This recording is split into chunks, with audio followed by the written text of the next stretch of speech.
So today I wanted to talk about this article right here, produced by Newsweek, but I'm reading it on MSN, called The Tyranny of the Early Riser by a Mr. Dan Perry. I disagree with the opinion expressed in this opinion piece. Let's see what we're looking at. Let me tell you about my buddies, Jules and Jim. Jim awakes with the rooster, concludes CrossFit by 6:30 a.m., and leaps to his 8-hour workday by 7:30 sharp. Jim stumbles to the shower by 10 a.m., is clearing cobwebs at 11 a.m., and at noon begins a workday that might take him well past midnight. Which of these two is widely deemed more industrious?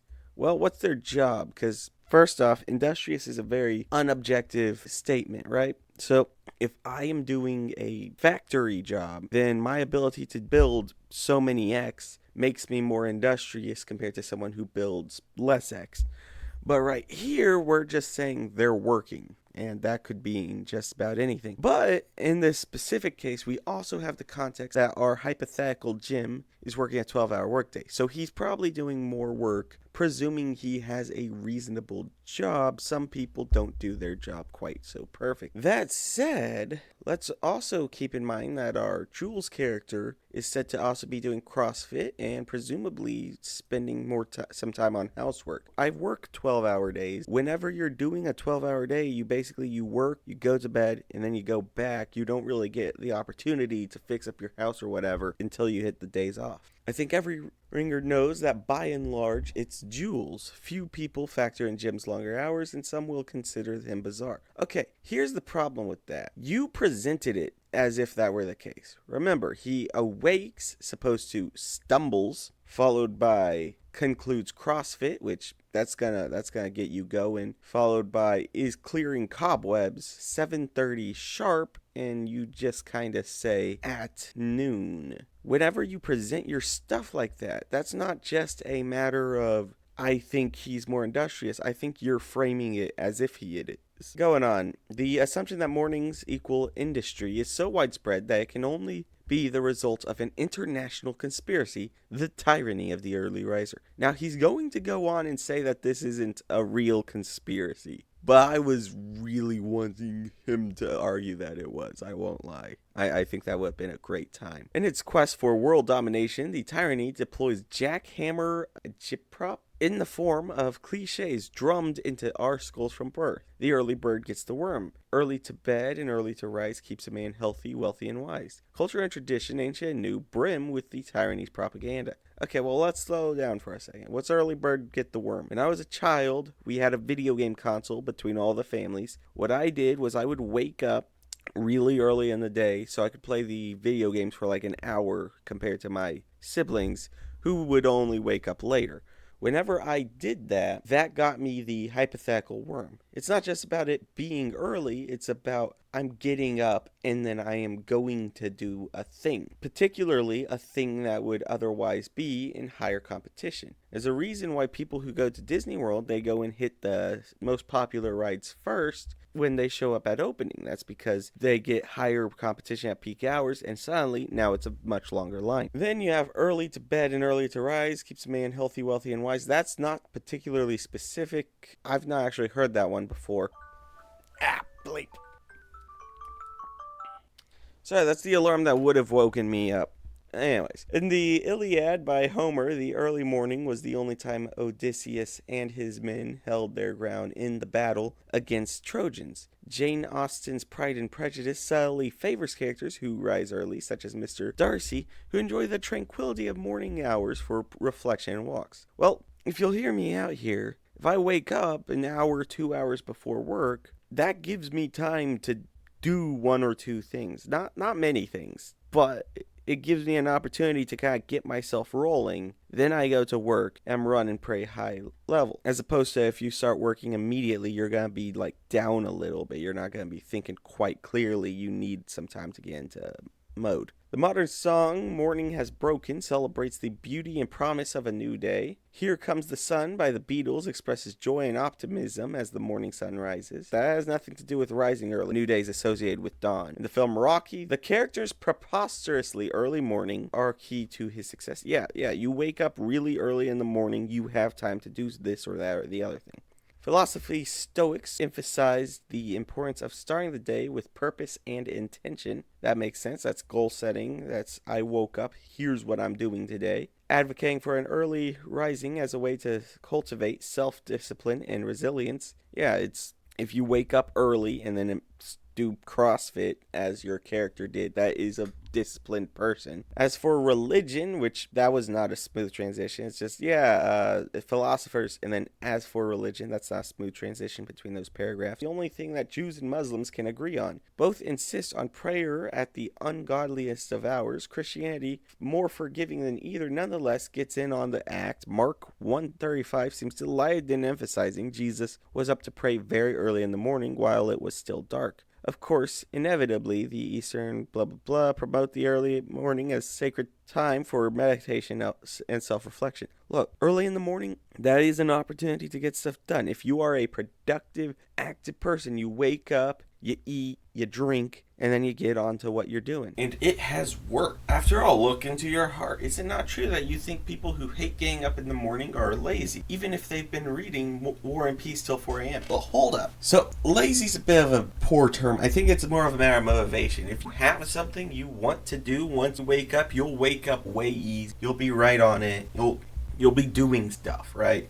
It's the kind of unmotivated waking up that you'll end up just kind of rolling over in bed and stuff. Not to say that's the case every time. You might have people where they just wake up late. But a lot of people, from my experience, what happens is they wake up and then they want to sit in bed for 15, 30 minutes. Followed up by, even if they've been reading War and Peace till 4 a.m. Well, tell me, why are you reading War and Peace till 4 a.m.? Is that not a poor use of time if you know you have work in the morning? If you know you are doing something tomorrow, would not the productive and disciplined thing to do to be to go to bed early so that you can wake up early and then go do that thing?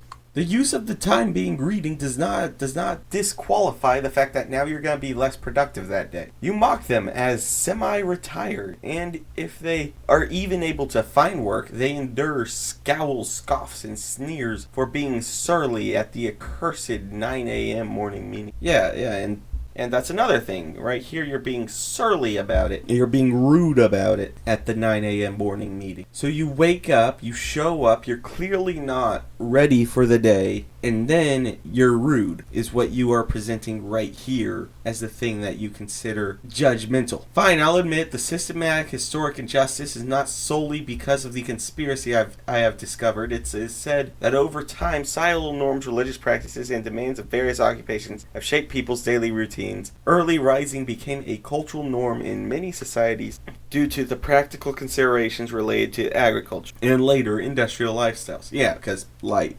You work at night, the moon's up only so much of the time, and it's only being bright so much of the time. Farmers need to make the most of daylight hours for their work, so the idea of early rising being virtuous and productive became ingrained in many cultures. And I'd argue it even acts like that today to a good degree. If you're working any sort of, proper business job, you're normally working during daylight hours, so your ability to work with daylight hours is a very doable thing. Yet it is simply unfair. The world has early birds and night owls, Juleses and Jims, if you will, and neither can control their tendency. Like sexual orientation, it is not a choice. Yet from Korea to California, humans have a bias favoring more people. Well, hold up. I believe your ability to rise early in the morning is a choice. Let me explain. So, for example, as a child, yes, I started rising early specifically to play video games. That was not a natural inclination. That was a choice I made, and it benefited me heavily throughout the rest of the time that I existed on that sleeping schedule as I started to stop playing video games. But even now, I have been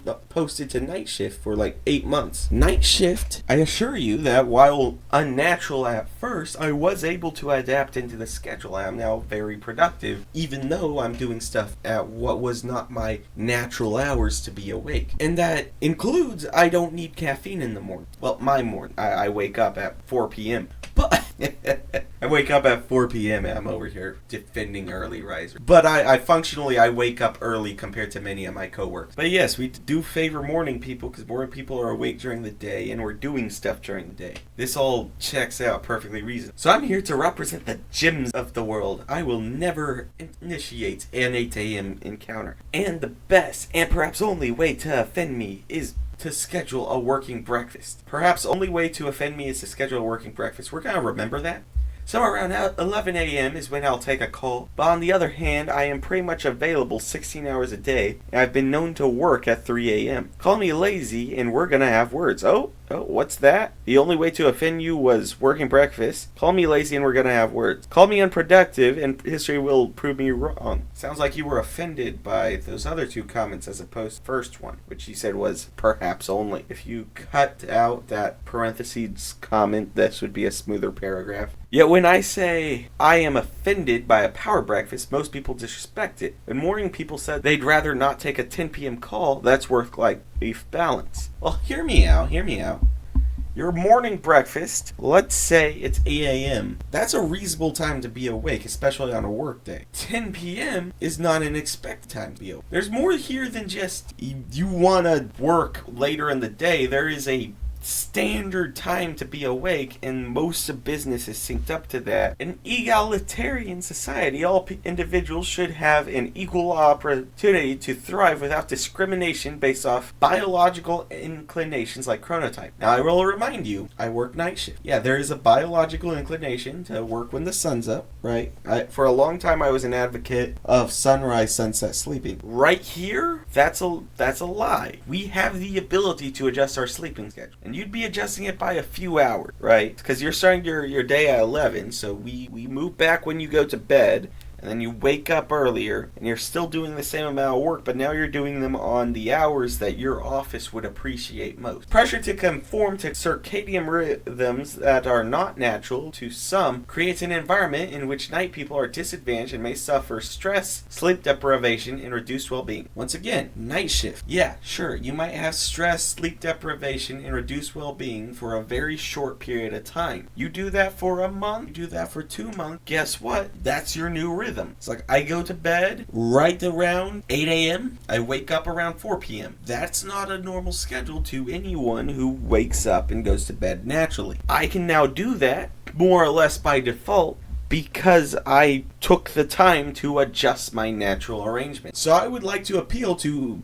diversity, equity, and inclusion programs across the land to recognize night people like Jim and me as a protected group. A group whose identity is as unchosen as race. A group whose oppression on the basis of that identity would equally be foul. A group that deserves not just respect, but representation. So slow down. So first off, there are jobs that work just fine for night people, right? I remember one of my earlier jobs I worked at in Arby's, and I was still an early riser when I took this job, and what would happen is I would show up for the late shift, and I'd work till it closed, which was like 10-something, and that was unnatural for me. Do I get protection as an early riser against having to work for the late shift? Hypothetically, is night shift a biased hiring arrangement? Do we need to remove night shift as a thing that exists? Because I promise you, a lot of industries need the night shift, and what's this about it being unchosen? I'm telling you, you can sleep when you sleep. It's not that hard to adjust your sleeping patterns. And how are we doing representation here? Because I've seen more than enough media where the character sleeps in until 10:30 or whatever. Employers should adopt flexible work hours that accommodate both morning and night people. Such flexibility can enhance overall productivity by allowing individuals to work during their peak hours, ultimately benefiting both employees and employers. So clearly this guy has only ever worked a white-collar job.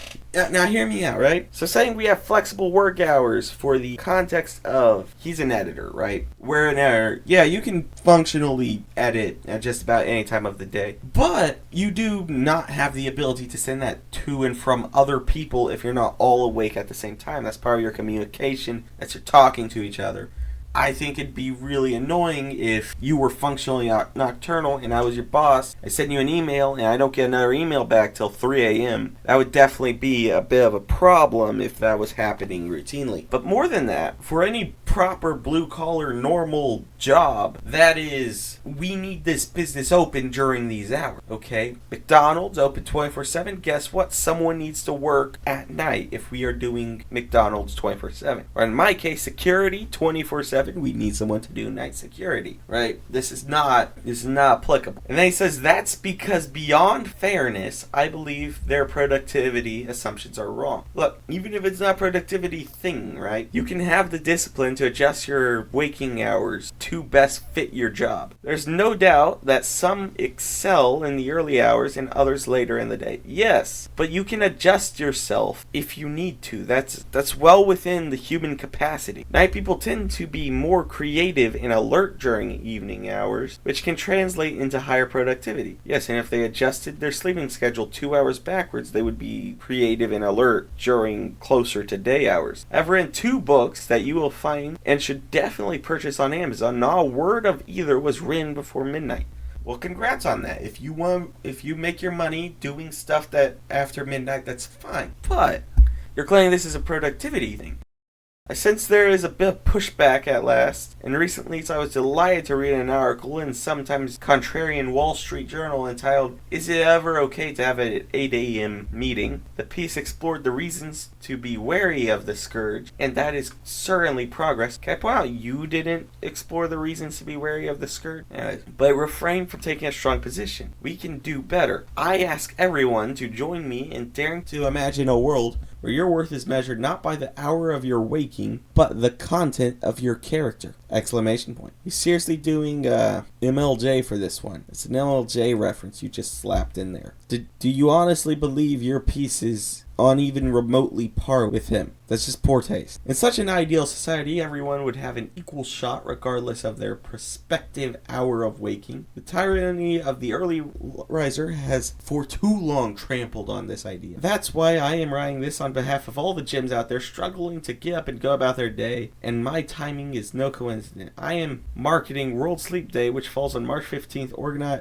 This was released then. That's the conclusion of it. It's worth noting, he says he starts around 11 a.m. and moves to 3 a.m. So that is a lot of time to be working on a given day, but that means you're also doing a large chunk of your hours when no one else is available. So if your boss says, "Hey, I want to review this piece before it's done," you can't do that. In addition to that, he in the same paragraph says he is available 16 hours a day, except he's not available on the 16 hours where other people are doing stuff. You notice, because if I'm not available in the morning, I'm available during the normal workday, then whoever might need to contact me goes home. I can be available till 3 a.m., but that's not as valuable as if I were available early in the morning. But that just about wraps it up. I just think your ability to rise and go to bed is fully within your control.